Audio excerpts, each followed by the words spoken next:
welcome to Cozy-Rozy is on hashtag Team JoJo Week 4.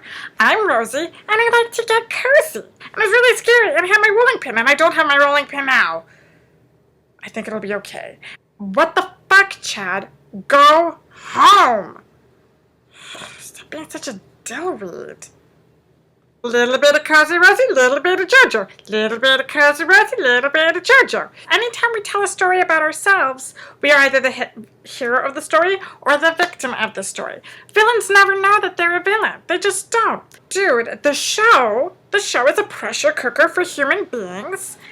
Villains never know that they're villains. You have to be open to the possibility that you're wrong. You're going to say the wrong thing sometimes. You're going to do the wrong thing sometimes. And you have to be open to that because it's going to happen. Because we're human.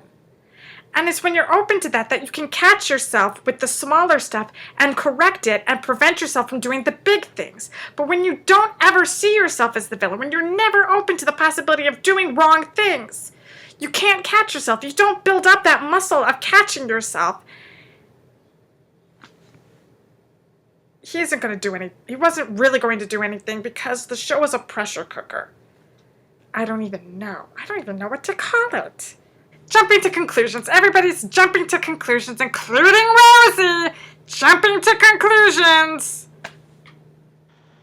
I mean, when you're dealing with cisgendered dudes, a lot of what they say is going to end up being, all sorts of privileged and problematic. It's just what happens. It's just what happens.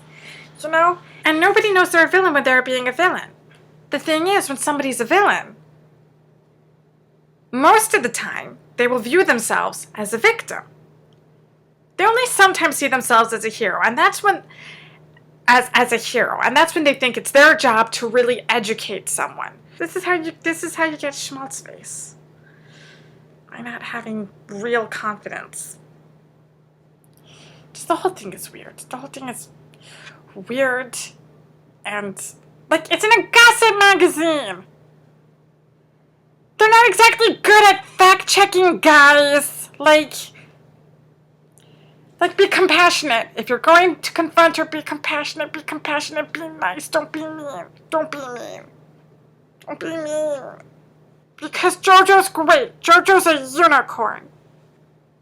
When you hurt somebody and you can't own up to it, and can't be heartily sorry for that thing because you can't take responsibility for it, you hinder that person's ability to heal. Villains don't understand that. They're like, no, come here and sympathize with me. Come here and make me feel better. It's like, dude, that's not how this works. So they're a major disruption to the healing process, and they don't even realize it.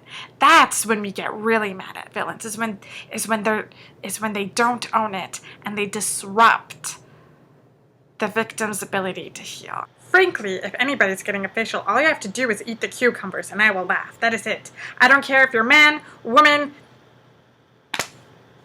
non-binary. I don't care. I don't care who you are. If you are getting a facial and you take the cucumbers off your eyes to have a snack, you are my friend. You are my friend. Now that Chad is gone, everybody's doesn't have him as a barometer of what not to do.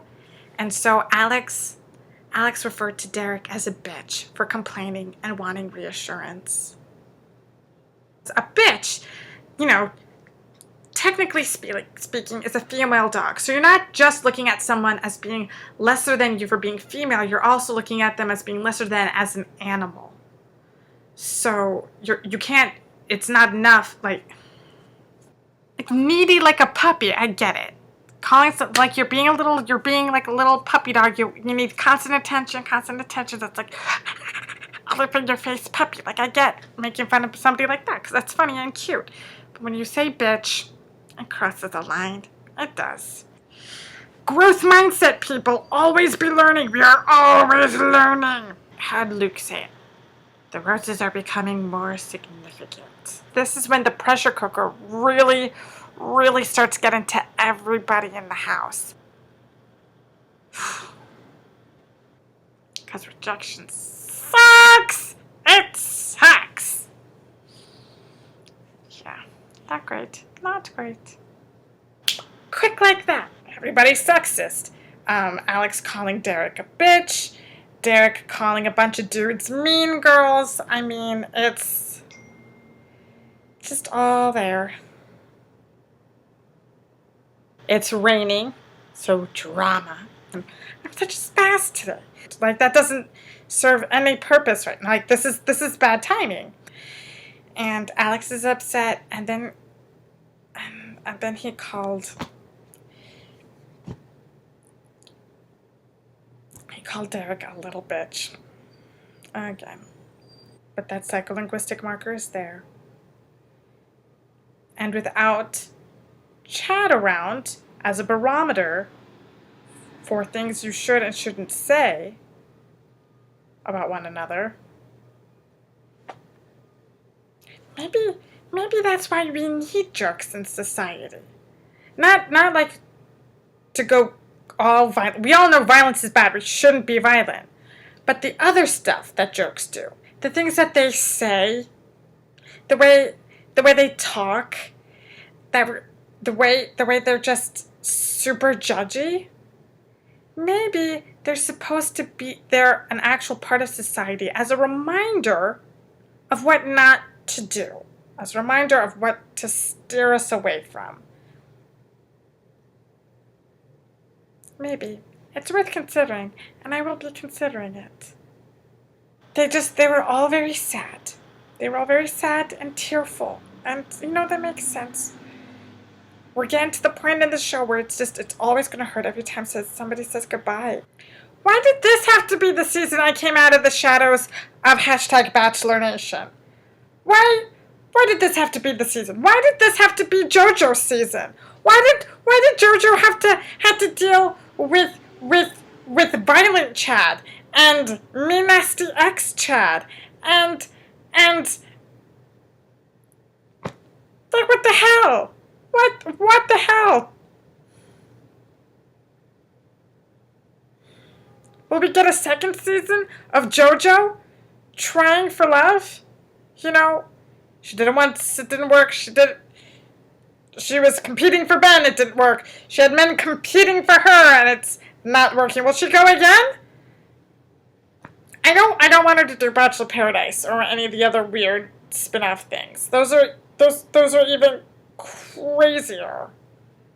Like, that. I just. She's so nice, and she's trying really hard to give everybody a chance.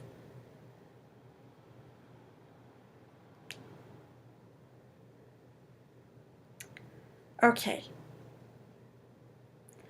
I think now that everybody's crying, it's time for me to pick. No, it's not time for me to pick dude teams. I'm leaning toward Luke. I am.